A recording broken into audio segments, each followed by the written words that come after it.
Michael Bublé has a brand new Christmas song for 2024, and it's as raw and honest as they come. And he's here to tell us about it. This is the story of Maybe This Christmas. Behind the Christmas Hits with Drew Savage.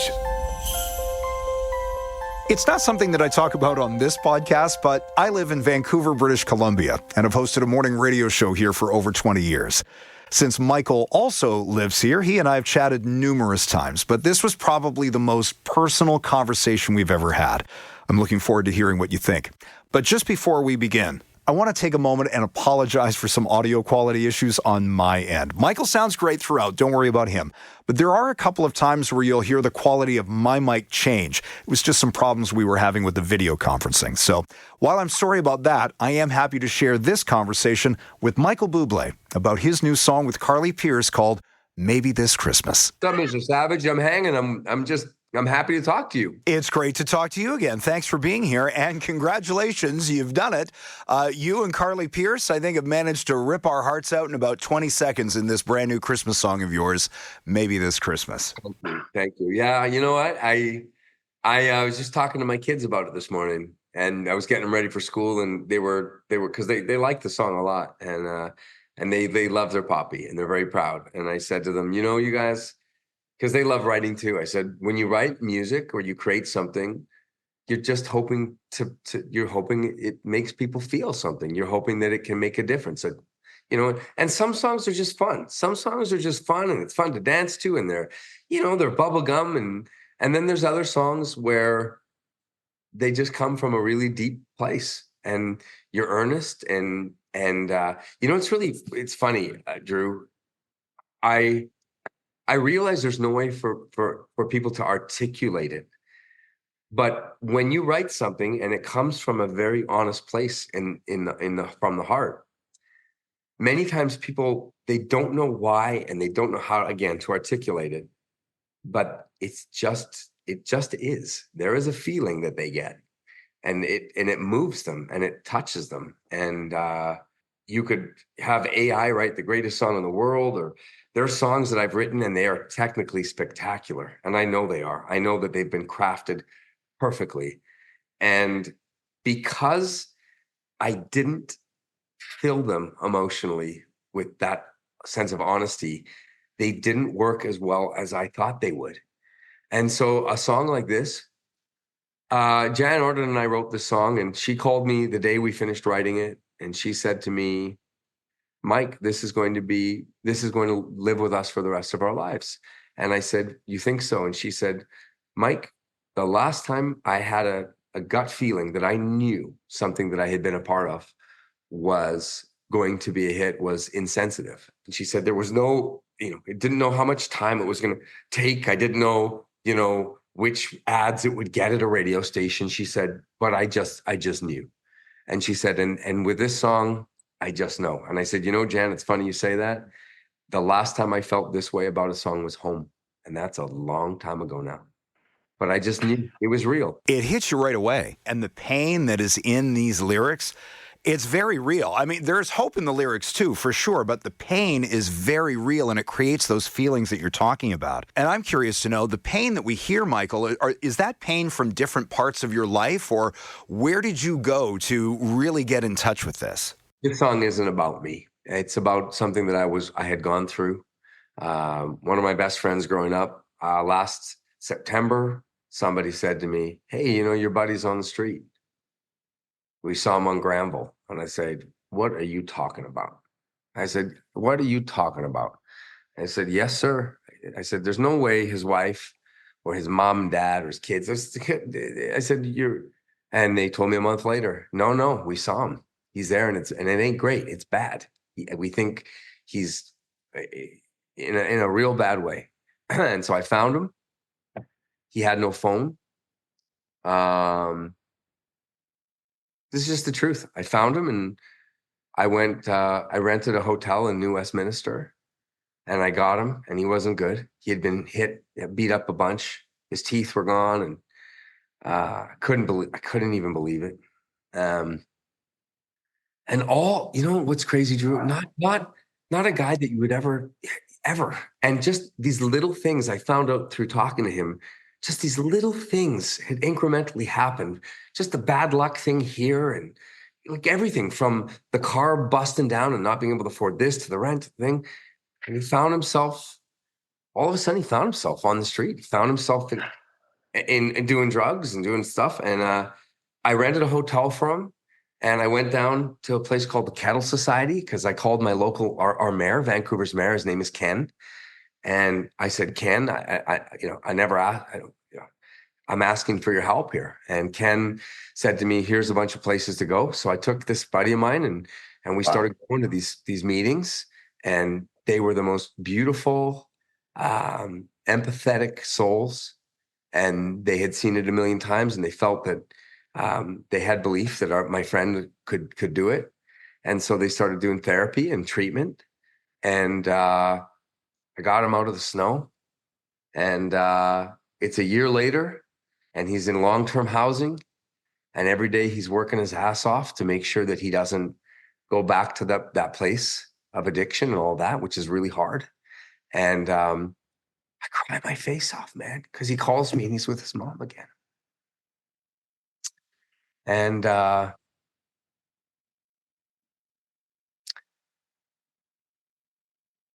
I wrote a song about him. I wrote a song about all of them.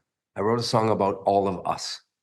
I wrote a song about a holiday that for some people are really lucky. It's about presents and your kids and seeing it through their eyes and Santa, and and for other people it is deadly. For other people it is a scary, vulnerable time when they're on a precipice that's dangerous. And I wrote it about my faith, and wanted to share light and goodness and love, and I hope it changes some person's life. And I hope that I can make a bunch of money from the song, and I can put it, I can go put it back into mental health measures. Seriously, that's what this is, man. I talked to my wife in the car yesterday. I said, listen, Lou, I don't know what it is yet, because there's no way that if this song goes, we don't take it and just put it back. Wow. There are so many things that I want to talk to you about, but I do want to spend a little more time on this. There are so many misconceptions out there about what leads someone to be in the situation that you're talking about with your friend. No one chooses this for themselves. Nobody's waking up and says, here's what I'm going to do today. Couldn't believe once he had started to heal, okay, and we would talk, he couldn't believe it was like a movie. Like he just kept saying, Mike, I don't know how I got here, Mike. I don't know how this happened. And it like that. Craziness. And by the way, Drew, like I thought a lot about COVID when I was writing this song. Do you know how many people I knew during COVID? My own family, cousins and things, where I would call them and I would say to them, hey, what's up? Thinking about you, and I didn't think much about it. I was just talking to them, hey, how's it going? And, and they called me years later and said, hey, I just wanted you to know I was really alone. I was really alone, and not in a great way. And you called me and it really lifted me up. And it's like, that's what this is about. This song it's not about one thing. It's literally like, that's the hope that I hope this song gives somebody the feels.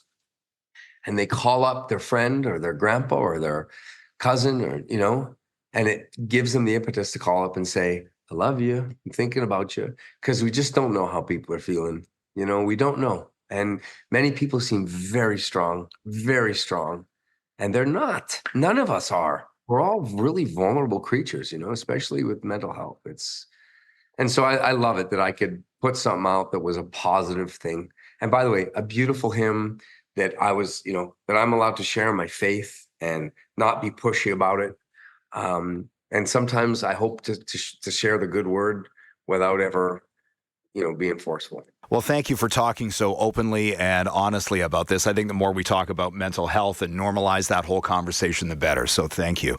I do want to shift gears and play you something that a previous guest on this podcast said about you. He is Phil Springer, now 98 years old and the co-writer and publisher of the song Santa Baby. Cool. Which you recorded. I don't know how much you know about the backstory of the song, but after it was released, The record company got Eartha Kitt to record like 1 million different versions of the song, Oh, a country no. lyric, a jazz Get out lyric, of a here, children's lyric. And it got to the point that nobody knew what the lyrics of the song were anymore. So the song disappeared for like 30 years. Wow. And then Phil became the publisher of it in the early 80s and insisted from that point on that if the song was going to be recorded, it had to be the original lyrics until you, Mr. Bublé. Well, let's put it this way, Drew. When Michael Bublé's secretary called me, she said, Mrs. Springer, we would like to change the lyric to Santa Buddy. My answer was, I will allow him to change 1 or 2 lines, but the title must remain Santa Baby. But as I say, Drew, there was no way, that's like turning down Frank Sinatra on a song was in the 50s and 60s. You couldn't do it. Well, what a beautiful thing to say from such an incredible person. And that's honestly, you just made my day. You have no idea. And I have loved that song for so long, from the Eartha Kitt version to the Madonna version. And I really wanted to pay tribute to my deep reverence and respect for the song, for its writer. And I wanted it to be so personal for me. And so, some of the lyric changes that I changed were asking for Canucks tickets, things that I would want in my stocking. And it's funny, man, that is one of the most polarizing things I've ever done in my life, because there are so many people who get angry with, literally will meet me on the street and go, and I love your stuff, but why did you change the words of Santa Baby? And honestly, I think my heart was in the right place. And the truth is, I rewrote it the same way that I reinterpret everything I do. Everything is in a very cinematic lens. And so nothing is simple, or at least it isn't in my mind. Now, you may not know when you listen to it, you may think, oh, he just changed the words. But even when I do a version of Feeling Good or Cry Me a River or La Vie en Rose, it's always cinematic. And for me, it is very helpful for me to be honest about telling the story. And once I feel that I've told the truth, I then give my audience no choice but to believe with me. And so when I wrote that new lyric and I conceptualized doing my reinterpretation of one of the greatest Christmas songs ever, and I hope you speak to him again so that you can play this for him. My idea was I wanted to become almost a Dean Martin character. And I actually ended up singing it the way that I thought Dean would. Santa buddy, sable under the tree for me. And I wanted to become that character, and that Santa was my pally, Santa buddy, and it had nothing to do with sexuality. It didn't have anything to do with me feeling any kind of insecurity about sexuality or saying, hey, Santa baby, because you could say that, Sammy Davis would have said, hey, Santa baby. It just was me wanting to have that fraternal and really cool brotherly relationship. And I thought, what would Dino do? And that literally was what a spirit to channel. Yeah. Story. That was it. That it was works. channeling. And by the way, I had talked to his daughter about it, Dina. And she knows that. I don't know if you guys know this, if people know. Frank wasn't my fave. Neither was Bobby. It wasn't Elvis. My number one desert island guy was Dean Martin. And that me and my grandpa, we loved Dino so much. We felt there was light and kindness, and what he did seemed effortless. He was funny. He had the most beautiful, sweet tone. And so I can't answer every internet dork who's writing No, come on. that Bublé ruined this song and da. The only thing I can say is the ambition and the meaning came from such a deep place of love. That's all I can say. It all came from a good place. I don't know if I feel many people didn't feel I executed on it, but I did my best. In our last couple of moments here, I want to get an idea as we head towards the holiday season. You're a dad, obviously, 4 kids. Do I have the ages right? 11, 8, 6, and 2? Yes, sir. Like this is prime. These are prime Christmas years. They're the absolute best. Yeah. What's Christmas morning like in your house? Well, Christmas morning is listen, I had the best day I had of the year yesterday. That was my favorite day. I woke up this morning and I said to my wife, yesterday was my favorite day of this whole year. And I've had a lot of great things happen. I've won a Grammy. I joined The Voice. I blah, blah, blah, blah, blah. There was nothing as good as my 4 kids walking into the room, each of them with the tray of the Christmas decorations, and me saying, Alexa, play Bing Crosby. And all of us for 2 hours hugging and kissing and wrestling and putting up, my arms hurt this morning because I had my kids on my shoulders, at the top of the tree. And that's what Christmas is. Christmas is, there's a poem that I use. I don't know if you've ever, I've posted it before. Let me see quickly. So here's, if I may read it to you. I will give you my thought on this holiday and what it means to me, and through a poem written by Janessa Docking. It's called It Will Be You. They don't know it yet, but when they're grown and starting their own Christmas traditions, it will be you they mirror. Your family recipes will grace the holy dress table, and the classic punch you spiked will come out after lunch. They'll search for the same candle scent that you burned to get that nostalgic smell that is woven into their memories. They'll play the carols that feel like home, that feel like you.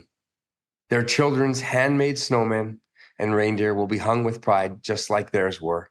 And carrots will be nibbled on Christmas Eve in the same way that you did all those years ago. Morning elves, phantom sleigh bells, and Santa photos will create the same joy and excitement for their kids that you created for them. When they think of Christmas, it will be you. It will be you they emulate, you they remember, and you they want to be for their kids, because you're their memories, you're their magic, and you're their Christmas. And if that doesn't say perfectly how I feel about this holiday, then nothing ever will. Merry Christmas, Michael. Merry Christmas. Thank you so much for listening. You can find me on Instagram at Drew Savage On Air. I'd love to interact with you there. Feel free to DM me your thoughts on Michael's song and the conversation too. If you enjoyed it, please consider leaving us a rating and review, and don't forget to click subscribe so you never miss a story behind the Christmas hits.